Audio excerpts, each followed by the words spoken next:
Welcome to The Explainer. Today, we are unpacking a really fascinating, absolute landmark constitutional court case out of South Africa.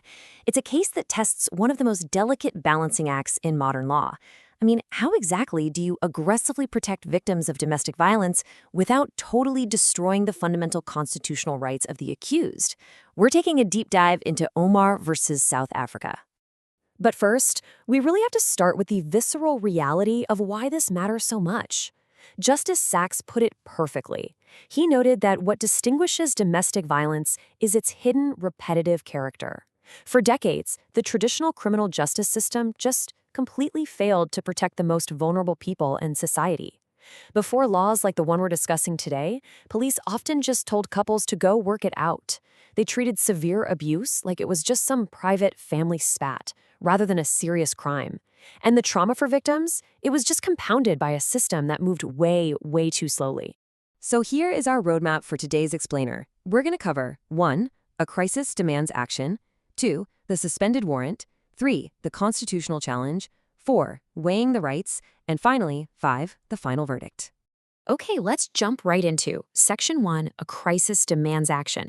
We're looking at the societal failure to protect the vulnerable. This entire constitutional battle we're examining was sparked by a very specific real-world breakdown of a marriage between Mr. Ahmed Raffik Omar and Miss Halima Jusab.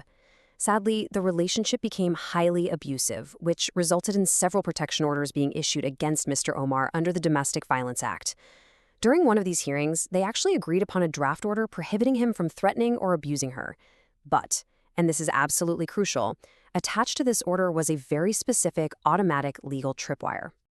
Which brings us to Section 2, the suspended warrant. This focuses on Section 8 of the Domestic Violence Act.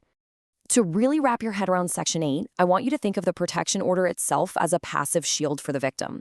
It tells the abuser exactly what they cannot do. But Section 8 automatically attaches a suspended warrant of arrest to that order. This suspended warrant is essentially a hidden sword. It stays safely sheathed as long as the abuser behaves. But if that shield is struck, meaning if the order is violated, that sword is immediately drawn by law enforcement. So how does this actually play out in the real world? Well, first, the court issues the protection order, and at the exact same time, authorizes a warrant for arrest. Second, that warrant is suspended, completely conditional on the respondent actually complying with the order. Third, if a breach happens, the victim doesn't have to wait weeks for a long, drawn-out court hearing. They simply hand the warrant and a sworn affidavit of the breach straight to the police. And fourth, the police assess the situation for imminent harm and, if justified, make an immediate arrest. It's a massive game changer. It takes this dense, slow legislative procedure and turns it into a fast, highly accessible mechanism for immediate protection. But that sparks a massive debate, leading us right into Section 3, the constitutional challenge. Does Section 8 go too far? While Mr. Omar certainly believed it did, after he was actually arrested on one of these suspended warrants, he fought back. He took his case all the way to the Constitutional Court, arguing 4 major core grievances. He claimed he was denied access to the courts, that the law allowed for totally arbitrary arrest without any notice, that his fair trial rights were violated because it created a reverse onus of proof, and finally, that the whole system was just incredibly ripe for malicious manipulation. Now let's look at Section 4, weighing the rights. We'll go through a point-by-point analysis by the court. Right, so first up was this issue of being denied access to the courts. Omar's argument was basically, hey, this interim warrant was authorized in secret while I wasn't even there. But the court wasn't having it. They explained that interim relief without notice is actually a super standard legal procedure in emergency situations. And more to the point, if you tip off a suspected abuser beforehand that a victim is seeking police protection, you could trigger immediate retaliatory violence. You could literally put the victim in fatal danger. Next, Omar claimed the law resulted in arbitrary arrest. He argued it basically turned everyday police officers into judges who could just lock them up on a whim. The court, however, pointed out the strict built-in safeguards.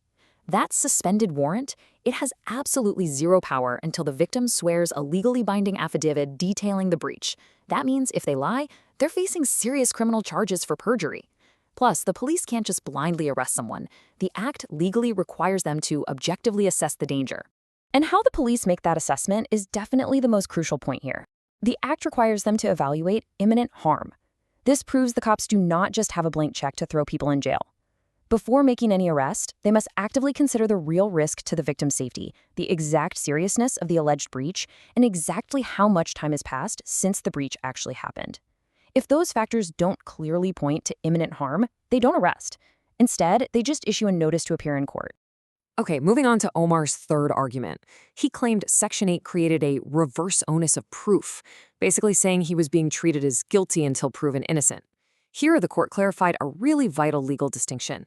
Executing this suspended warrant is just a temporary civil protective measure to secure immediate safety. It is not a final criminal conviction. If actual criminal charges are filed later on, the accused gets all their standard constitutional fair trial rights back at that stage. It's about immediate safety, not a final sentence. Finally, we hit the most practical and maybe the messiest of Omar's complaints, the manipulation argument. He pointed out that definitions in the Domestic Violence Act, like economic abuse, are really broad. Could a vindictive partner use this as a pawn in a messy divorce or a bitter custody battle? Could an innocent person be subjected to the absolute trauma of an immediate arrest just so the other side can gain a tactical advantage? This brings us to Section 5, the final verdict. Let's see how the court resolved this intense constitutional tension. The court actually faced this manipulation reality head-on. They didn't sugarcoat it. They acknowledged, yes, absolutely, any law can be exploited by people with bad intentions. But, and this is a massive but, the possibility of the act being maliciously manipulated is by far outweighed by its potential to afford literal, life-saving protection to victims. Withholding immediate police protection from highly vulnerable people just because of a hypothetical risk of misuse, the court decided that would be a far, far greater failure of the Constitution. So, based on all of this comprehensive analysis, the Constitutional Court delivered a unanimous verdict. They declared Section 8 of the Domestic Violence Act to be entirely constitutional, and Mr. Omar's application was completely dismissed. The protective mechanism, that hidden sword of the suspended warrant, was allowed to stand as the law of the land. As we wrap up this explainer, I want to leave you with a really provocative question to think about. Can a law be truly just if it genuinely remains open to manipulation? It's a profound question about the incredibly tough, sometimes totally imperfect balance we have to strike between preventing imminent physical harm and ensuring absolute procedural liberty for everyone. Ultimately, the core takeaway from this landmark case is crystal clear. When physical safety and human lives are actively on the line, the scales of justice really must tip decisively. A democratic society has to provide both a shield and a hidden sword for its most vulnerable members, even if the tools we use aren't absolutely perfect. Thanks so much for joining us for this explainer, and we'll catch you next time.